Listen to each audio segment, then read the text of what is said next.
Hey guys, what's going on? It's Sixpot here from Fortnite Esport. Today I'm going to be bringing you a quick recap of the major events and news of the past couple days of Fortnite competitive. First, let's start off with some recent organizational news that happened from Monday, April 1st to Wednesday, April 3rd. On Monday, French esport organization LDLC announced the release of two of its players, Madsen and Seth, from their Fortnite competitive roster. The duo has been doing pretty solid lately, as at the Katowice Royale they placed 21st in duos, which is one place outside of the money prize pool. Not only was the duo released, they also announced that they would no longer be competing together, as after the release, Madsen took to Twitter saying that, quote, "Our duo was not compatible enough to properly achieve our objectives, hence the split. I wish him, his partner Seth, all the happiness, and he will always remain my bro," unquote. Just one day after the announcement, Seth tweeted that he had signed with French organization Trainhard Esport and that he'll be duo partners going forward with Trainhard DRG. Madsen still remains a free agent and he's actively looking for an organization to sign him. Continuing with some news from the European scene, on Tuesday, 13-year-old Russian player Letwick signed with European organization Gambit and will be joining his duo partner Flexi on the team. Letwick and Flexi have really been on fire lately. They've been tearing the European scene up. They placed third in the recent Lux Cup and won the European Gauntlet Finals on March 10th. And so now that they're part of the organization, they'll look to continue to build on their success and chemistry and will look to qualify for the Fortnite World Cup Finals in July. Now moving on to the North American side of things, on Tuesday, Zill tweeted that he has parted ways with his former organization, Complexity Gaming.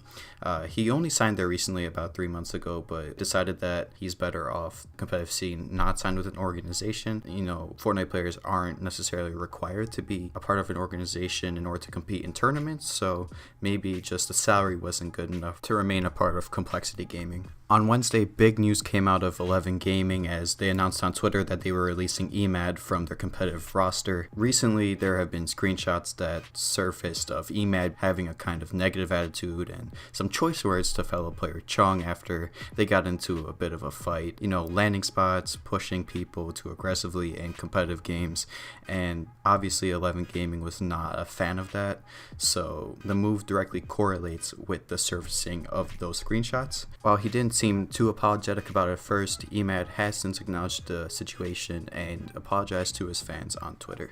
And finally, shifting to the South American region, the Brazilian esports organization Red Canids had some extremely huge signings in preparation for their World Cup pursuit. On Wednesday, the team announced the signing of 4 monstrous names of the South American region: Techno Viking, Zika Piranha, Avir, and Snow. All 4 players have been extremely successful in the recent in-game hosted tournaments by Epic Games. Piranha and Viking finished top 20 in both the Lux Cup and Scallywag South American tournaments, with their highest placement being second in the Scallywag Cup, while Snow and Avir finished top 5 in both tournaments, including a 4th place result in the Lux Cup and winning the Scallywag Cup. Now we take a look at a recent development by Epic Games that has the majority of the competitive Fortnite community completely outraged. On Wednesday, Epic Games released a statement on stretch resolution, saying that in the near future, we will be updating how we handle custom resolutions on PC. When using a custom resolution, vertical FOV will be locked.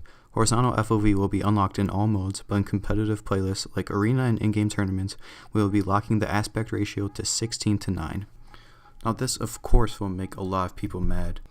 The way they stand right now, Fortnite servers cannot handle a lot of late game movement and action, so custom resolutions kind of help negate the lag that the servers have late game.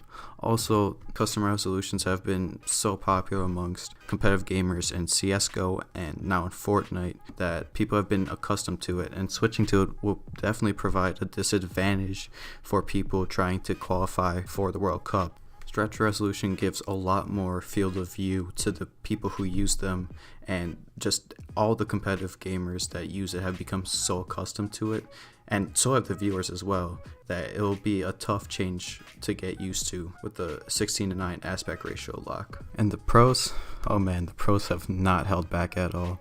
Scrolling through your Twitter feed, you can just see the reactions of all the competitive players that are completely and utterly upset with this.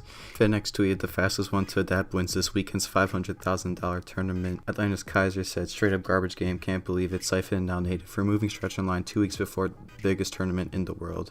I could keep going on and on for hours about how many people are completely pissed off at this, but we'll let it be. You can go through Twitter feeds yourself or look at the replies of tweets. And although this is a news channel, it's important to include the players' reactions because this level of anger from the pros is almost at, if not more than the level of protest the players had against Planes in Season 7. So that will do it for this week's midweek update. Let us know what you think about the custom resolution change by Epic Games. Make sure to leave a like down below, subscribe if you're interested in this kind of content, and keep up with us on Twitter at Fortnite Esport _ for daily news and updates on the competitive scene.